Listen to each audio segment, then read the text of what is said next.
toutes et à tous, nous sommes aujourd'hui le mardi 19 octobre 2021. Bienvenue dans votre émission d'information, l'actualité en débat. L'actualité en débat de ce 19 où on reçoit sur ce plateau, vous les voyez déjà, le directeur de publication du journal Vision d'Afrique, Adam Adjonou, et le directeur de publication du journal Togo Réveil, Germain Pouli. Germain, bonjour. Bonjour Anita, bonjour à tous les téléspectateurs. Adam, bonjour. Oui, bonjour Anita, bonjour à toutes et à tous. Je rappelle que Vision d'Afrique est dans les kiosques depuis ce matin au prix de 250 francs.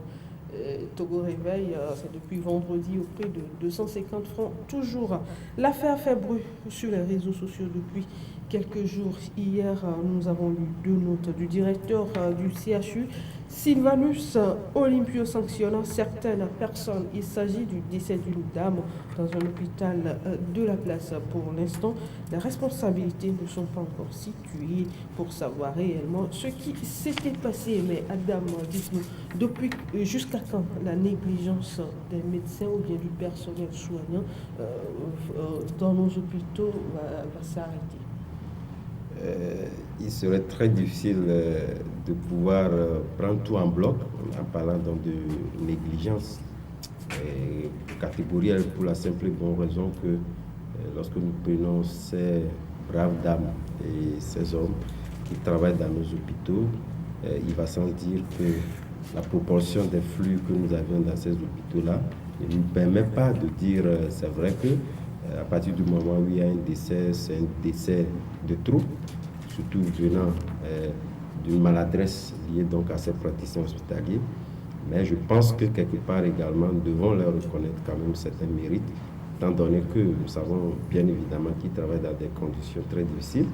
Ce matin d'ailleurs même, je pense que nous avions également abordé ce point de sujet en ce qui concerne donc nos centres hospitaliers.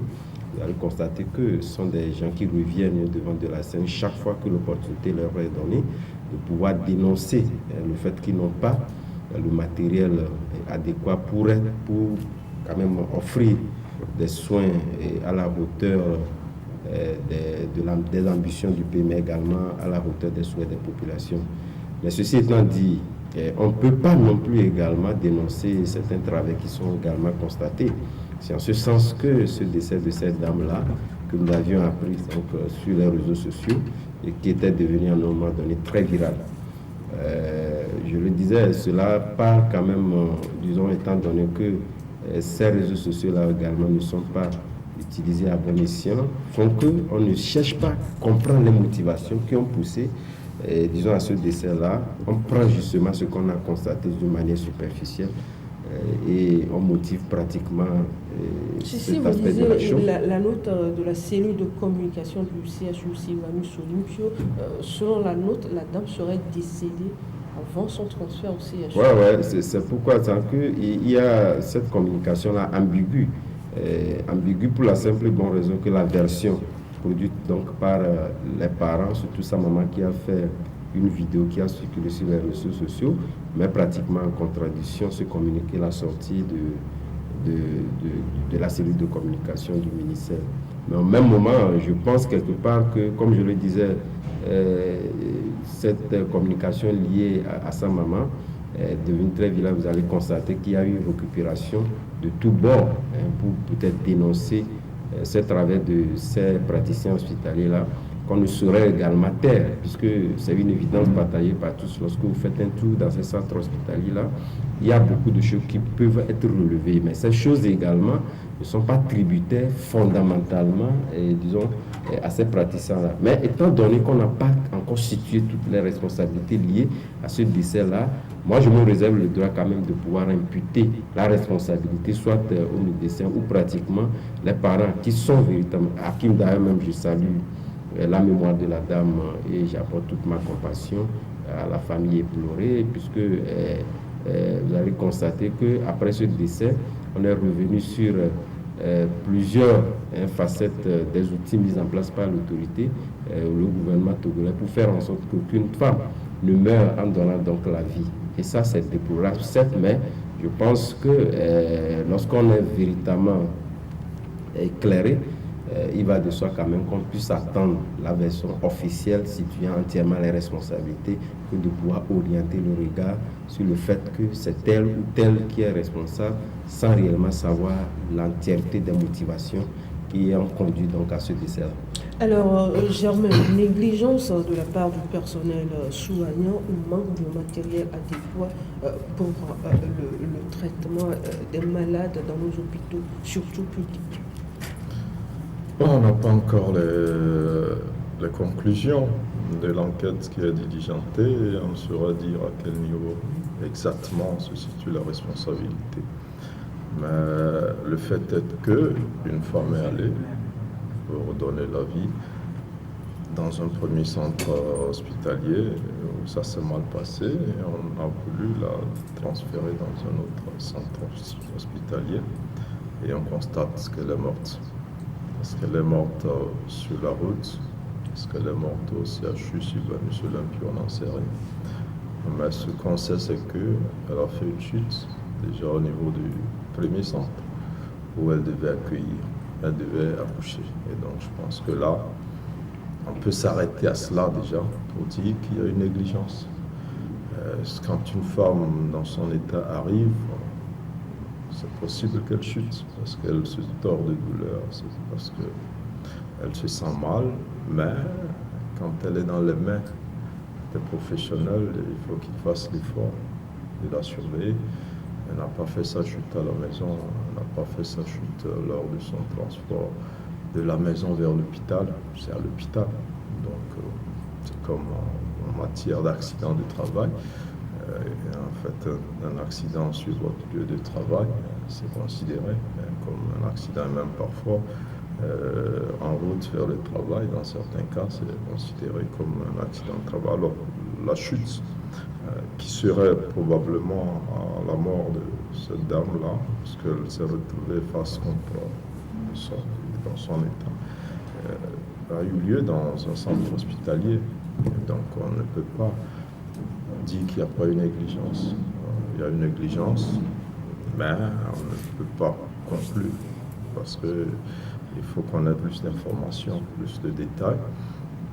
Mais vous comprendrez la colère des uns et des autres parce que, vous savez, pendant longtemps, les agents de la santé revendiquent les meilleures conditions de travail. Et aujourd'hui, ça va un peu, même s'ils ne sont pas totalement satisfaits. Ils commencent aussi par moment à réclamer matériel technique. Mais toujours est-il qu'il y a quelques semaines, le CEMFOT, qui est un des syndicats les plus actifs, a fait une sortie pour reconnaître que leurs prestations ne sont pas à la hauteur des attentes et qu'il y a des manquements. Alors, s'il y a ces manquements-là, qu'est-ce qui est fait pour corriger? Il faut qu'on en arrive là. On reconnaît tous que c'est un travail assez difficile. C'est pas facile de soigner les malades, c'est pas facile d'être surchargé aussi par des malades. Mais en même temps, nous pensons que c'est un travail qu'on fait par vocation, parce qu'on ne va pas soigner les gens, guérir les gens si on n'a pas l'amour de l'homme, on n'a pas l'amour du métier. Donc une fois que nos frères et sœurs acceptent d'être dans les hôpitaux, il faut qu'ils fassent l'effort de supporter. Parce que quand vous accompagnez un malade, vous arrivez, vous êtes dans l'urgence, vous pensez qu'il faut qu'on sauve vite le malade. Mais vous constatez que généralement, ils prennent leur temps, ils vont à leur rythme.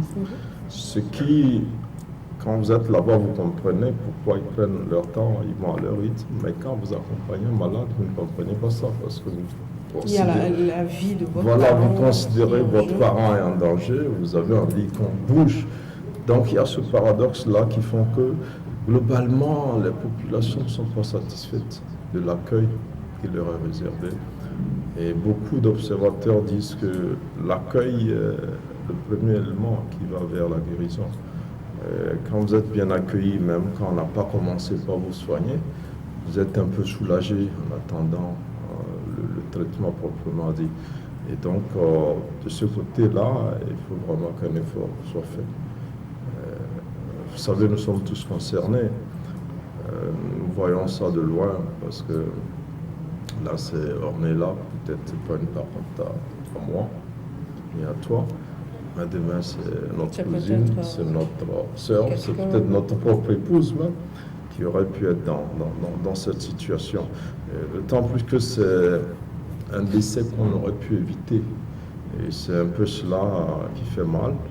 Et d'autant plus qu'aujourd'hui, les conditions dont les femmes accouchent sont une priorité du gouvernement. C'est d'ailleurs le premier axe, la première priorité dans le programme de développement sanitaire au Togo. Et donc, avec tous les moyens et toute la bonne volonté politique, donc on a vu avec ce programme ambitieux, la Karma à laquelle a succédé Wezu qui a été lancé donc récemment, on s'attendrait quand même à ce que l'avenir, donc la vie et l'avenir de ces femmes enceintes-là qui vont accoucher change véritablement. Et donc ce décès-là vient un peu en contradiction avec le discours politique qui est tenu, avec les engagements politiques qui sont tenus, avec les efforts soutenus aussi qui sont déployés pour que tout ça se passe bien. Bon, encore une fois, on n'a pas les résultats pour pouvoir appréhender donc, tous les contours, mais nous appelons vraiment à un effort. Le boulot n'est pas facile dans les hôpitaux, il faut le reconnaître, mais quand vous venez pour travailler, faites l'effort de réserver un bon accueil donc, aux patients. Et l'accueil aussi, c'est l'installation de ces patients-là pour éviter ce genre d'accident qui est à l'origine du décès de cette femme. Alors, Adam, la plupart du temps, quand il y a de ces situations qui se présentent, nombreuses sont ces personnes-là qui disent que les médecins négligent ces patients parce qu'ils ont leur clinique et ils ont envie que les gens aillent vers leur clinique. Oui, bon, c'est une grande évidence, personne ne peut dire le contraire, mais l'expliquer par le fait qu'ils ont des cliniques, peut-être que c'est un pan du sujet à ne pas également voiler, c'est vrai, mais il y a des actes factuels qui conduisent à ça. Moi, je pense que c'était l'année dernière, donc j'avais un parent qui elle a accouché, un bébé prématuré. Mais il y avait des analyses qui pouvaient se faire sur place. Mais à ma grande surprise, il y avait donc une infirmière qui a demandé ou carrément a prescrit, l'expliquant par la lenteur et la lourdeur du fait qu'il ne pourrait pas avoir les résultats assez rapidement donc, pour prendre en soin intensif donc l'enfant, a voulu que l'analyse soit faite dans une clinique de la place. Lorsque vous constatez donc de fait, ça vous a dit quand même que c'est rentré pratiquement dans les habitudes. Et l'explication de la lourdeur est juste entérinée pour expliquer, pour motiver en réalité une mauvaise habitude qui est pratiquement devenue courante dans le centre hospitalier. Quelque part c'est vrai, mais je pense que tout pays, surtout le nôtre, doit s'identifier par un certain nombre d'actes qui vont dans ce sens-là. C'est en ce sens que je pense que la rigueur du gouvernement ou de ces chefs de ces CHU-là est attendue pour faire en sorte qu'il y ait donc une barrière à ne pas franchir. Et ça, lorsque vous allez au CHU, n'eût été le fait que ces derniers moments, avec les réformes qu'on a constatées au niveau des centres hospitaliers, ont fait que certains même se retrouvent être dans leur bureau. Sinon, il y a des médecins spécialisés, vous faites pratiquement tout le tour pendant une semaine, c'est son heure, c'est l'heure du boulot, mais il n'est jamais là. Mais lorsque vous faites un tour dans sa clinique, vous le trouverez là-bas. Donc ça vous dit quelque part qu'il y a aussi cette négligence-là. Moi je pense que celui qui doit être normalement accusé en premier lieu, c'est quand même les autorités de ces centres hospitaliers-là, pour ne pas les citer ou pratiquement pris dans sa globalité les autorités de nos pays qui n'ont pas mis les outils réels donc en place. Sinon, moi je m'en vais pour plus lorsque nous prenons dans un passé récent, c'était beaucoup plus exprimé avec acuité que ce que nous constatons aujourd'hui. Et je pense que chaque jour que Dieu fait, avec les nouvelles formes d'autorité que nous avions, certains arrivent véritablement à pouvoir imposer donc, un rythme qui soutenu à leurs collaborateurs, qui font que ces actes-là peuvent plus ou moins être bannis les années, les jours, les mois à venir. Sans quoi, je pense qu'on ne peut pas, comme je le disais, occulter ce stade de la chose, parce que certains orientent, ça c'est une évidence, parce que personne ne peut le nier, on vous oriente pratiquement dans leur clinique pour vous expliquer que voilà, nous avons les outils adaptés, et justement parce qu'il y a eu cela du fait que nous n'avons pas, disons, les outils adéquats qui sont véritablement des réponses idéales à telle ou telle pathologie. Et lorsque tout le monde est conscient qu'il n'y en a pas, lorsqu'on vous propose donc de ces genres de traitements alternatifs, de suite vous êtes preneur.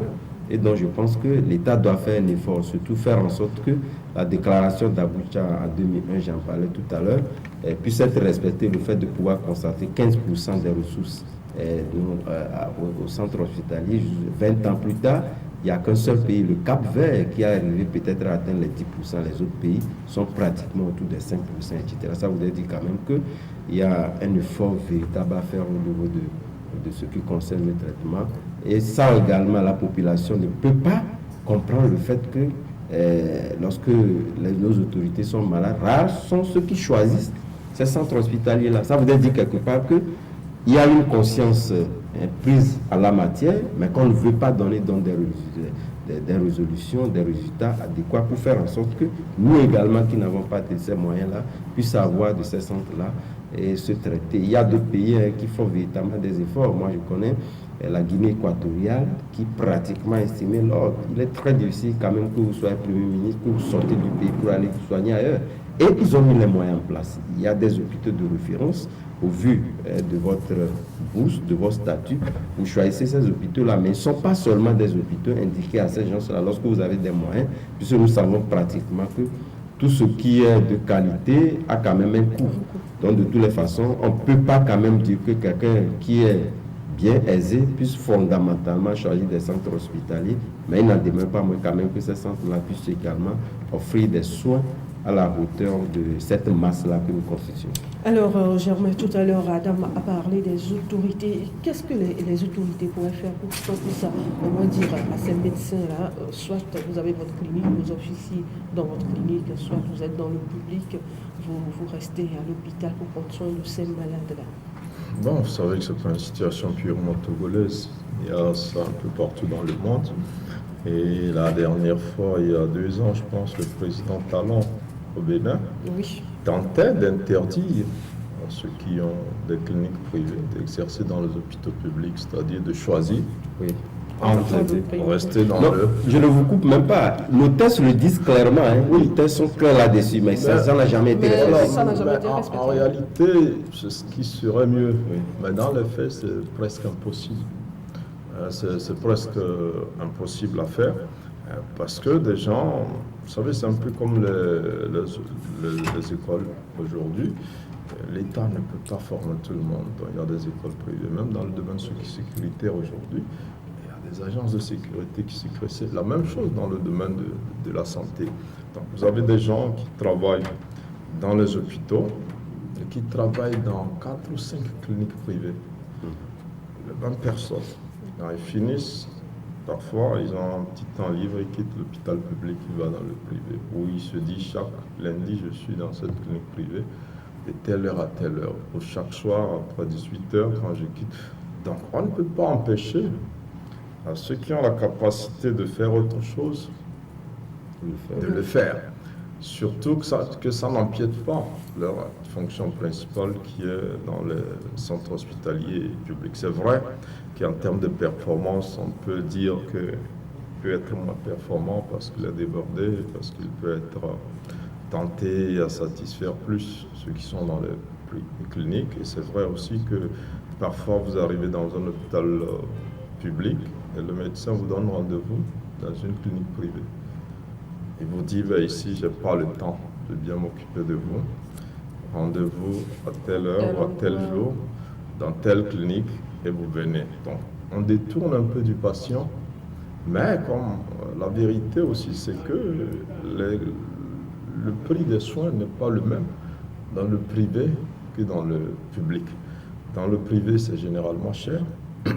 mais ils ont un problème de qualification. Ce n'est pas des médecins assez formés. C'est pour ça qu'ils font recours à ceux qui sont dans les hôpitaux pour venir les renforcer.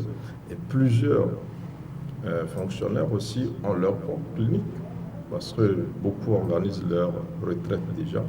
Quand ils sont là, ils se disent, dès que je finis, j'aurai ma propre clinique. Et parfois, ils mettent cette clinique déjà en place avant même d'arriver donc à la retraite. C'est difficile, on ne peut pas empêcher cela. C'est très compliqué, surtout dans les pays comme le nôtre où il n'y a pas assez de médecins par rapport à la population. Donc, si vous êtes insistant, les gens risquent même de quitter le pays pour aller travailler dans d'autres pays où ils sont mieux payés, où ils sont plus libres. Donc, vous êtes obligé d'accepter qu'ils travaillent dans les hôpitaux publics et qu'ils aient leur propre... Surtout les spécialistes. Voilà, surtout les spécialistes. Et donc, c'est un problème difficile. À partir du moment où il n'y a pas de personnel, il n'y a pas assez de médecins d'abord, il n'y a pas assez de médecins qualifiés, l'État ne le pourrait pas. Mais une autre alternative, c'est la clinique privée. Vous savez, quand on dit les gens quittent le Togo, ils vont se faire soigner en France, au Maroc, partout, ce n'est pas dans des hôpitaux publics qu'ils vont se faire soigner là-bas. Qu'on ne se leurre pas. C'est dans des hôpitaux privés. Dans des hôpitaux privés, l'un des meilleurs hôpitaux de ce monde qui est à Paris, qui voit les grands champions de foot comme le Messi, qui traite le président. C'est pas un hôpital français, c'est un hôpital qui est à Paris, mais c'est un hôpital américain. C'est l'hôpital militaire américain de Paris, c'est un hôpital privé américain qui soigne les gens en France et qui est ici en collaboration avec l'hôpital Saint-Péregrin pour monter une clinique comme ça. Et un journal le relevait la dernière fois, quand Saint-Péregrin sera érigé, il va accueillir des gens qui viendront de plusieurs pays, mais les frais ne seront pas ceux des hôpitaux publics. Donc dans les cliniques privées, ça coûte cher. Vous voyez, on parle de la mort de la mort de cette dame. Elle serait allée à la clinique Biassa, par exemple. Elle aurait été bien traitée. Il n'y aurait pas eu cette négligence parce que eux, ils sont chers, mais en même temps, ils font bien le travail. Il n'y a pas, vous ne venez pas et on vous laisse quelque part sur un banc et on ne vous regarde pas. Non, c'est pas possible. Donc, les soins deviennent chers dans le privé et ceux qui ont les moyens vont là-bas. Mais en même temps, il ne faut pas que ce soit ceux qui sont riches seulement qui se soignent. Et là, on peut saluer déjà l'assurance maladie universelle qui vient d'être votée par l'Assemblée et qui va rendre dans les prochaines années les soins accessibles à tous les Togolais, quels que soient leurs moyens. Maintenant, après, pour les maladies beaucoup plus complexes, c'est clair qu'il faut dépenser beaucoup plus que pour un simple palu ou un accouchement, malheureusement, qui dans notre cas, c'est compliqué. Donc c'est assez difficile de cantonner les médecins, surtout, comme vous l'avez dit, les spécialistes, uniquement dans les hôpitaux publics. C'est pas possible. Vous le verrez, ils ont plusieurs contrats, dans plusieurs cliniques. Et on ne peut pas leur reprocher aussi parce qu'ils travaillent plus. Et ils ont le droit de gagner plus. Ils travaillent plus, ils ont le droit de gagner plus. Et ce que l'État ferait, c'est vraiment de former davantage de médecins. C'est vrai que certains sont formés, parfois, quand ils arrivent à l'extérieur, ils ne reviennent plus. Plusieurs médecins sont restés comme ça, de grands spécialistes. Et c'est là aussi qu'il faut saluer tous ces spécialistes qui acceptent de revenir. Parce que nous, il y a quelqu'un, on discutait la dernière fois, il a dit c'est par amour pour son pays qu'il a accepté de rentrer au Togo. Oui, moi j'ai la chance de rencontrer un professeur qui est neurologue, qui est l'un des rares spécialistes en Afrique et qui a choisi de rester au Togo, qui est au CHU Campus, et qui voyage tout le temps dans les pays africains parce qu'il est sollicité pour des interventions. Mais il aurait pu carrément choisir de quitter le pays et d'aller s'installer là où on a plus besoin de lui, on lui plaît beaucoup plus. Mais il reste parce qu'il y a des problèmes à régler dans son pays et il reste et il travaille. Donc il faut aussi saluer tous ces grands médecins-là qui ont choisi de revenir et de rester, de travailler dans les conditions qui sont les leurs. Et on ne peut pas leur reprocher d'avoir des cliniques à côté ou d'offrir des prestations à côté, c'est tout à fait normal. Mais on leur demande juste d'être là quand on aura besoin d'eux dans les publics. Politique à présent dans cette émission, Jean-Pierre Fabre, qui n'est pas d'accord avec le découpage électoral en vue des élections régionales prochaines. Il traite même les partis d'opposition présents à l'Assemblée nationale de partis acquis au régime. Directement, n'est pas d'accord avec Jean-Pierre Fabre. Dites-nous d'abord, Adam, Jean-Pierre Fabre, quand on voit un peu sa sortie de la dernière fois, il serait toujours dans son rôle d'opposant radical, ou bien il y a autre chose? Non, je pense que lorsque nous scrutons un peu dans ce cheminement de M. Jean-Pierre Fabre, moi j'étais revenu plusieurs fois sur certains écrits le concernant. Lorsque nous prenons aux sorties des élections communales, vous allez constater que l'homme avait un peu changé d'attitude et c'était apprécié à bon escient, lié au fait que le discours avait changé, les pratiques politiques également, mais tout d'un coup, il a ressurgi et a pris son manteau d'antan. C'est en ce sens que, disons, ce discours-là a commencé donc pas se faire encore surface, pour la simple et bonne raison que moi, je ne conçois pas le fait qu'il y ait un parti politique qui puisse distribuer des cartes d'appartenance donc à un autre parti politique, pour la simple et bonne raison que chacun a créé son parti politique au regard des tests en vigueur dans notre pays et au regard de ce statut-là lié à la création des partis politiques. Donc cette sortie, moi je pense que c'est une sortie qui n'honore pas assez Jean-Pierre Fabre, compte tenu du fait que les gens continuent pas à faire prévaloir cette popularité-là entre griffes qu'il aurait eu il n'y a pas très longtemps, mais que je constate qu'il n'en a plus, pour la simple et bonne raison que ce sont les élections qui départissent un peu les partis politiques, et le score qu'il a obtenu, il a été même dévancé par un certain nombre de partis politiques, même si sur cet aspect même, je pense qu'il faudrait également le relativiser, et de ce fait, je pense qu'il devait avoir également ce respect-là pour des partis politiques-là qui siègent au niveau de l'Assemblée nationale, puisque lui également est passé par là. Or, le même discours n'avait pas été constaté à son égard lorsqu'il était à l'Assemblée nationale. Et étant donné qu'il est dans ce discours-là, il va de soi qu'un parti politique comme lui, puisque jusqu'au jour d'aujourd'hui, n'a pas encore donné son point de vue en ce qui concerne sa participation à la CENI. Or, vous êtes obligé, avec cette nouvelle disposition, vous êtes obligé de passer par la case de l'Assemblée nationale pour être conforté dans ce rôle-là au niveau de la CENI. Mais lorsque vous essayez donc de taxer ces partis politiques-là, qui ne sont pas des moindres, parce que lorsque vous faites la sommation aussi bien des partis politiques et des indépendants, qui ne sont pas aussi moins des partis politiques, qui constituent une proportion assez importante donc, de l'Assemblée nationale, et dont ils ont besoin de leur voix pour faire passer donc ces candidatures-là. Donc moi je me dis, au-delà de la liberté d'opinion de toutes les façons, ils ont quand même cette liberté-là de pouvoir intervenir dans le débat public, ne doit pas donner la latitude directement d'aller vers les sessions de ces partis politiques-là, qu'on tasse peut-être de faire voilà, du pouvoir, etc. Et moi je pense que Jean-Pierre Fabre n'a pas su tirer le son de son passé politique. Normalement, je me dis, la politique aujourd'hui est pratiquement une science, et cette science-là tient compte d'un certain nombre de paramètres à respecter pour toujours exister et toujours amener, disons, plus d'adhésion de votre côté. Or, chaque jour que je fais, je constate qu'il y a des discours évasifs qui vont compter certains, à plutôt peut-être le peu qui reste dans la BAC, à pouvoir se dissocier, parce que lorsque vous rentrez un peu dans l'opinion togolaise, qu'il soit politique ou pas, que ce soit les Togolais, les Togolais silencieux, beaucoup ne sont pas d'accord avec ce discours-là. Moi, je pense qu'il faudrait qu'on puisse avoir cette latitude de jauger le poids et de jauger un peu, disons, les opinions que nous avançons au sein de la population, pour éviter à ce que nous n'ayons pas une force politique qui puisse véritablement faire face à la mouvance présidentielle. Et je constate que chaque jour que Dieu fait, ça continue pas à s'effriter. Et pris comme tel, puisqu'on en a également besoin.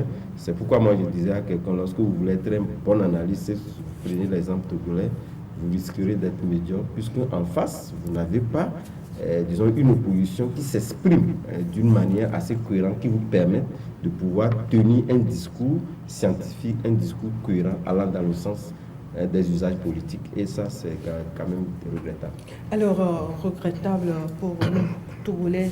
Germain, je le disais tout à l'heure, Thierry Tamar n'était pas d'accord avec Jean-Pierre Fabre. Et il est même allé jusqu'à traiter ses propos de tribalisme, puisque Jean-Pierre Fabre, quand vous lisez un peu sa note, il a un peu comparé la région maritime aux régions centrales, Kara et Savane.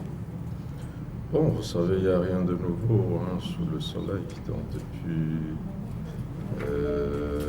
la législative de 2013, il y avait le même problème de découpage. Donc, ce qui a fait que de 81 députés, on est allé à 91 députés pour un petit Togo.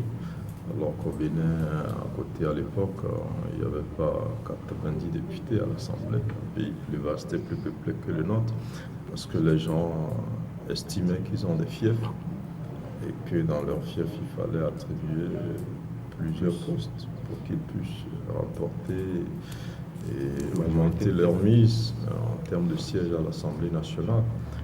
Ça fait que nous sommes arrivés à 91 députés et on pense que c'est assez pour le Togo.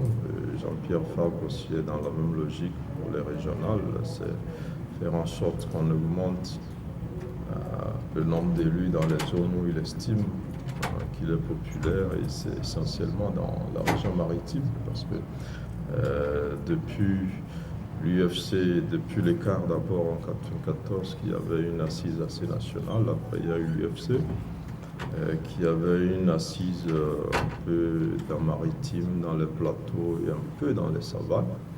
Et après la scission de l'UFC, l'ANC aujourd'hui est revenue. Puis dans le maritime, ils ont perdu totalement le plateau. Et donc c'est normal qu'il exige plus de sièges dans la zone où il pense qu'il a un électorat plus important, mais c'est pas ça qui va changer la donne. Vous savez, en France aussi, la dernière fois, après les élections, Marine Le Pen aussi avait fait la même demande de revoir le découpage électoral, mais ça n'a pas été fait. Ce n'est pas en fonction des calculs ou de l'influence des partis politiques sur des zones forcément que l'État fait le découpage. C'est pour ça qu'on demande aux partis politique de faire tout pour avoir des assises nationales. C'est-à-dire qu'un parti ne peut pas être populaire seulement dans une région. Il doit tout faire pour être dans toutes les régions. Et là, il ne va pas se plaindre du découpage. Même si il est sûr de pouvoir avoir une voix dans le central, dans les savanes, dans les plateaux maritimes, le découpage ne lui pose pas de problème. Donc je comprends quand Thierry Tamar estime qu'il se dit qu'il a un fief vers le sud et qu'il le fait, c'est vrai, mais l'argument tribaliste aussi est une réalité. On ne peut pas la nier. Si Jean-Pierre Fabre estime qu'il a un électorat dans la région maritime, c'est pas forcément qu'il a les meilleures idées qui font que les gens le suivent, c'est parce qu'il y a un vote identitaire qui est remarquable dans nos pays africains et particulièrement au Togo, qui fait que on est sûr d'avoir une majorité dans certaines ethnies qui sont proches du fondateur ou du président du parti. Donc c'est une réalité. Mais en même temps, il faut aussi savoir que les choses changent progressivement. En face, on a un parti qui a réussi à grignoter sur les fiefs de toutes les oppositions qui existent au Togo. Et pour preuve, quand vous prenez une ville sanctuaire comme Maného à l'époque, qui devrait être le fief exclusif de l'UFC de l'ANC, aujourd'hui le Parti uni se targue d'arracher des élus là-bas, aux législatives et aux municipales. Donc la donne a changé et Jean-Pierre Fabre ferait mieux d'orienter sa politique beaucoup plus vers l'intérieur du pays que de croire qu'il a un électorat acquis qui s'est beaucoup effrité lors de la présidentielle de 2020, au profit peut-être d'Agbemou Kodjo, mais un peu aussi au profit d'UNIR qui doit se rendre compte. Et pour rebondir, revenir un peu à ce qu'Adam disait en face, on n'a pas une opposition. Aujourd'hui, c'est difficile. L'opposition passe son temps à se donner des coups entre elles, plutôt que d'aller à la conquête de l'électorat. Maintenant, ceci dit, on ne peut pas totalement accuser Jean-Pierre Fabre de prendre la position qu'il prend aujourd'hui, parce que la réalité est là, en face, il n'y a plus d'opposition après 2020. Il y a un opposant de circonstance qui a été fabriqué par un vieil archevêque qui a ravi la vedette à Jean-Pierre Fabre au sein de l'opposition, mais qui n'a pas une assise politique réelle, il n'a pas un électorat, c'est juste le prélat et le Saint-Esprit on a peut-être qui lui ont voté pour lui permis. parce que c'était le candidat du Saint-Esprit. Voilà, c'est le Saint-Esprit qui lui avait permis de battre Jean-Pierre Fabre au sein de l'opposition. Et aujourd'hui, depuis lors, il n'y a plus d'opposition. Et Jean-Pierre Fabre, qui veut renaître de ses cendres, est un peu obligé de se montrer radical pour que certains se disent ben, au moins il y a quelque chose en face. Parce qu'on a comme l'impression qu'on est dans un pays où depuis ces 3 dernières élections, depuis décembre 2018, les législatives après la municipale et la présidentielle, les résultats ont cloué le bec à l'opposition qui s'est rangée et qu'on ne sent plus. Donc il est obligé de faire ce qu'il fait pour exister. C'est peut-être pas la bonne formule parce que les Togolais ont entendu plus que ça et ça n'a rien donné, donc ce n'est pas ce qu'il fait, mais je crois que ça lui permet d'exister. Autrement, il s'est enlisé déjà depuis 2020 et s'il ne le fait pas, il risque de disparaître de la scène politique. Donc on comprend un peu ces sorties-là. Et on comprend aussi la réaction il a besoin d'exister sur la scène politique. Alors, nous allons terminer avec la une des journaux. Nous commençons avec Vision d'Afrique. Vision d'Afrique qui parle de l'actualité du jour du président turc qui sera au Togo. Peut-être qu'il est déjà là, on ne sait pas encore. On peut lire à la une de Vision d'Afrique parue cette semaine. Quelle place le Togo occupe dans la politique étrangère turque? Adam, rapidement, quelle place notre pays occupe? Bon, malheureusement, c'est un grand article. Le temps imparti ne me suffira pas de détecter. Oui, mais il faut reconnaître que disons, l'attrait de la Turquie ces derniers temps sur certains pays, dont lorsque nous regardons un peu disons, la politique qu'il menait, qui était beaucoup plus orientée vers les pays musulmans et les pays de l'Est. Actuellement, on a constaté qu'il a beaucoup d'attrait au niveau de l'Afrique de l'Ouest et majoritairement le Nigeria étant le premier partenaire économique de la Turquie. On veut diversifier dans son économie et faire en sorte que ces pays-là, qui ne sont pas des pays majoritairement musulmans, puissent également être concernés. Nous avions vu, c'est le cas du Togo, de l'Angola et du Nigeria dans la même musique, qui sont ces pays-là qui rentrent en ligne de mire. Et le président turc également, le faisant, a voulu bien évidemment que d'autres pays également puissent se joindre à eux, même s'il n'a pas eu l'opportunité de se rendre, c'est en témoigne le fait que nous aurons aux côtés du président de la République, Faure Gnassingbé, le président libérien, le président burkinabé, qui sera également là. Mais il y a aussi la question sécuritaire qui est au centre. Vous savez, sur cette question-là, le Togo est très actif, surtout dans la zone CEDEAO.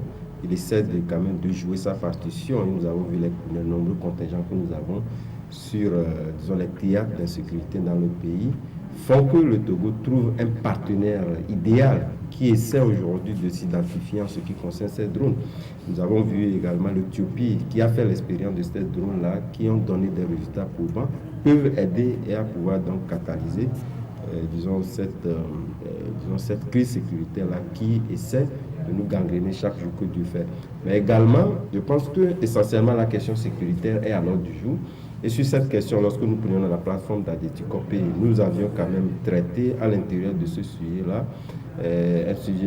une entreprise qui s'appelle Dakoma, créée par un Togolais qui se trouve là-bas en partenariat donc avec d'autres entreprises turques qui sont déjà, ils ont signé en 2019 un accord cadre leur permettant de pouvoir déployer une stratégie. Ils sont plutôt dans les bâtiments, travaux publics, il y a aussi les banques, ils sont dans la construction de logements, mais ils veulent installer ici une usine de transformation de tomates, donc d'Akoma. Et c'est véritablement disons, cette relation permettant. Vous passez au service commercial. Oui, parce que vous avez non, c'est pour expliquer, c'est pour associer en réalité cette venue du président turc permettra de raffermir en réalité dans ces relations-là et faire en sorte que ces entreprises-là, qui sont pour la plupart également sollicitées à venir investir au Togo, compte tenu des potentialités que nous avions, ouvrons la voie à ces gens-là de pouvoir véritablement donc venir investir au Togo. La question n'est pas seulement liée à l'entreprise d'Akoma que je citais, mais c'est pour démontrer en réalité l'effervescence de ces entreprises-là sur la ligne togolaise. Et ça également, il faut saluer le chef de l'État togolais qui a eu véritablement donc à rabler le chemin, faire en sorte que le Togo puisse être un pays d'attrait au niveau de la Turquie et vice-versa. Alors, Germain, un mot par rapport à cette visite du président Recep Tayyip Erdogan dans notre pays, surtout sur le plan sécuritaire. Oui, il faut dire que cette visite s'inscrit dans une volonté réciproque de raffermir les relations. Vous savez, le chef de la diplomatie togolaise, le professeur Robert Nousset, a fait plusieurs voyages en Turquie. Plusieurs accords ont été signés sur le plan commercial, également sur le plan sécuritaire. Et donc, dans le cadre de la tournée du président turc dans certains pays africains, c'était normal qu'il vienne au Togo, le Togo qui commence par devenir une plateforme internationale intéressante pour la plupart des pays, parce qu'aujourd'hui le pays a fait plusieurs efforts.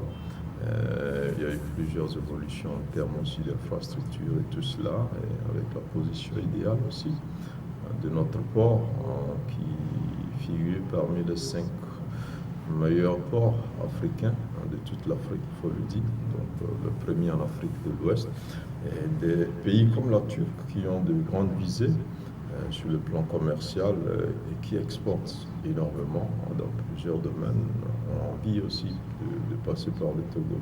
Vous savez que les Turcs aussi investissent dans l'éducation au Togo, ils sont dans les bâtiments aussi, ils sont dans l'industrie manufacturière aussi et tout cela. Il y a plusieurs produits turcs aujourd'hui qui entrent dans le textile, dans la mode. Aujourd'hui, vous allez dans des boutiques aujourd'hui, les tenues, les chaussures turques sont plus en vogue et concurrence assez les produits chinois, italiens et français qui sont sur le marché. Apparemment, la France est en train de perdre un peu ses colonies. Bon, si la pense Turquie que gagne le terrain avec sa visite les autres du pays se président développent. turc. Les autres pays se développent et s'intéressent beaucoup plus à ce marché très important qui est l'Afrique. Donc il faut que les Africains aussi profitent de cet intérêt-là qu'ils suscitent pour tirer leur épingle du jeu. Merci à vous, Germain. On me fait signe de l'autre côté que c'est fini. Adam, merci à vous d'avoir participé à cette émission, chers téléspectateurs. Merci à vous tous de nous avoir suivis. Vous suivrez la rediffusion de cette émission aujourd'hui à 20h. Au revoir.